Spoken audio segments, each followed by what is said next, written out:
करतात. मध्यंतरी देवा झिंजाडांचं एक फार सुंदर मी पुस्तक वाचलं, ती एक भाकर तीन चुली, मी त्याच्याविषयी लिहिलं सुद्धा होतं. त्याच्यामध्ये इतकं सुंदर पत्र शेवटी आई त्या मुलाला लिहिते. ती आई त्या मुलाला लिहिते की बाळा, तू परगावी जाऊन शिक्षण घेतोयस, एक काम कर, परक्या गावामध्ये तुझं आपलं कोणी नाहीये. जेव्हा दुसऱ्या गावाला जाऊन प्रगती करायची असते तेव्हा एकच सूत्र पाळावं, पोटात शिरून राहा. कुठल्याही क्षेत्रात तुम्ही काम करा. आज काही विद्यार्थी आणि विद्यार्थिनी सुद्धा इथे आहेत. जेव्हा आपण कुठेतरी जाऊन स्वप्न घेऊन, कुटुंबाचं आपलं स्वप्न घेऊन काम करायचा प्रयत्न करत असतो, तेव्हा खरंच आपल्याला कितीही गोष्टी नाही पटल्या तरी पोटात शिरूनच राहावं लागतं. माझ्या क्षेत्रात काम करताना तुम्हाला असं वाटतं का की सगळ्यांना आनंद होत असेल? शंकरशन कराड्याची 3 नाटकं चालू आहेत किंवा त्याच्या कविता लोकांपर्यंत पोहोचतात. त्रास असतो, वाईट वाटत असतं, खुपत असतं, ते आपल्याला ओळखावं लागतं. पण अशाही वेळेला आपल्याला त्याही माणसाच्या पोटात शिरूनच राहावं लागतं, दुसरा पर्याय नाही. कारण मी माझ्या मनाशी खूण गाठ बांधली आहे की मला 600 किलोमीटर परत परभणीला माझ्या गावाला जायचं नाही आणि ते मी जाणार नाही. आणि ते न जाण्यासाठी हे पोटात शिरून राहणं फार माझ्या कामाला येतं. त्यातनं ठरतं की उद्या आपला प्रवास कसा होणार आहे. क्षेत्र कुठलंही असो, हे सूत्र फार महत्त्वाचं आहे. मग आज कॉम्पिटिशन एवढी वाढलेली आहे. मी मध्यंतरी एक संवाद लिहिला होता आई आणि मुलाचा. मला सुद्धा घरी गेल्यानंतर असं होतं की आई, आज मला ह्या कलाकाराचा त्रास झाला, आज हा कलाकार मला असं म्हणला, आज इथं हे वाटलं. पण त्याच्यावरती काय होतं की आपल्या घरच्यांकडे व्यक्त होण्याशिवाय आपल्याकडे दुसरा काही पर्याय नाही. कारण त्यांच्या इतकं आपल्याला सांभाळूनही कोणी घेत नाही. त्याच्यामुळे कुटुंबही फार महत्त्वाचं आहे.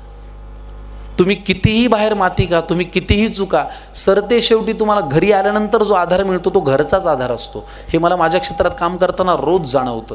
तुम्ही कितीही सेलिब्रिटी व्हा, घरी आल्यानंतर जेव्हा आमची आई म्हणते घे पानं वाढून, तेव्हा मला असं वाटतं की हां, हे कमावलेलं सगळं संपलं, आपण मुळात हे आहोत. धपाधप पाय आपटत एक लेकरू घरी आलं, वस्तूंची फेकाफेकी करत घरामध्ये गेलं.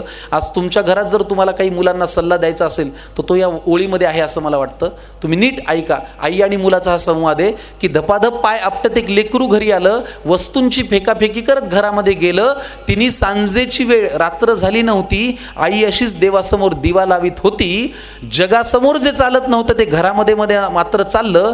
बाहेर जे बोलता येत नव्हतं ते लेकरू आईसमोर बोललं. म्हणाला, खोटारडी आहेस तू आई, खोट्या मार्गावर चाललीस, आजपर्यंत माझ्याशी तू खोटच बोललीस. आशीर्वाद देताना काय म्हणतेस की माझं काहीच अडणार नाही आणि माझ्या बाबतीत कधीच काही वाईट मुळी घडणार नाही.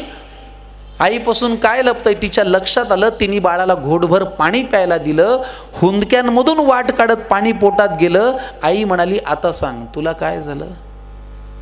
तो म्हणाला, लोक आई विचित्र झालेत फार, सतत सगळे माझ्यावरती खाऊन असतात खार. त्यांच्या त्या अशांत अस्वस्थ नजरा मला कळतात, जाणवतं मला माझ्यावरती ते खूप खूप जळतात. बरं, माझ्याविषयी माझ्या माघारी बोलतात लोकांजवळ, मी पुढे जातोय ना माझा का पोटात यांच्या कळ? बरं, वाईट याचं वाटतं की या वाईट लोकांचा एक संघ झालाय आणि मी वाईट वागत नसून यांनी मला बाजूला केलाय. आई म्हणाली, बाळा तुला माझा प्रश्नच नाही कळला. मी तुला काय झालं म्हणाले, तू त्यांचा त्रास सांगितला. सोडून दे ना तुझ्यावरती ते रुसतायत का हसतायत, कारण तुला पूर्ण करायची स्वप्न ही तुझ्याच डोळ्यांना दिसतायत. त्यामुळे तुझ्या अपयशाची लोक पाहतायत ती सगळी स्वप्ने खोटी कर. तुझ्या अपयशाची लोक पाहतायत ती सगळी स्वप्ने खोटी कर. दुसऱ्यांची रेघ पुसण्यापेक्षा तू स्वतःची मोठी कर. आणि हे केलंस तर तुझं खरंच काही अडणार नाही. आणि आई आजही तेच म्हणेल, माझ्या बाळाचं वाईट काही घडणार नाही. आईच्या तोंडी देवाचा साक्षात्कार घडला आणि तिने लावलेल्या दिव्याचा लख प्रकाश पडला. तिने लावलेल्या दिव्याचा लख प्रकाश पडला.